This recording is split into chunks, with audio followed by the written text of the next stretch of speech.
ನಮ್ಮ ಅರ್ಜುನ ಆಗೋಕ್ಕಿಂತ ಮುಂಚೆ ಸಾಧಾರಣ ಕಾಡಾನೆ. ಕಾಕನಕೋಟೆ ಹತ್ರ ಅವನನ್ನ 1968ರಲ್ಲಿ ಸೆರೆ ಹಿಡಿದು ನಾಗರಹೊಳೆಲಿ ಟ್ರೈನಿಂಗ್ ತಗೊಂಬಾರಯ್ಯ, ನಿನ್ಗೊಂದು ಜವಾಬ್ದಾರಿ ಐತೆ ಅಂತ ಕಳಿಸ್ತಾರೆ. ಅವನಲ್ಲಿಗೆ ಹೆಜ್ಜೆ ಇಡ್ತಿದ್ದ ಹಾಗೆ ಆ ಘಟ ನೋಡಿ ಇವನೇನೋ ಆಗ್ತಾನ ಕಣ್ರಿ ಎಂಬ ಉದ್ಗಾರಗಳಿದ್ವು.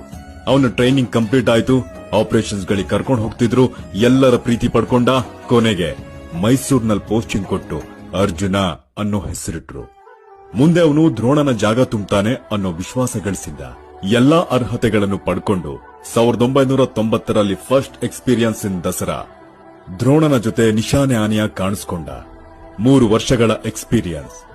ಗ್ಯಾಪ್ ಸಿಕ್ಕಾಗೆಲ್ಲ ಪಾರ್ಟ್ ಟೈಮ್ ಜಾಬ್ ಅನ್ನೋ ತರ ಆಪರೇಷನ್ಸ್ ಗಳಿಗೂ ಹೋಗ್ತಿದ್ದ.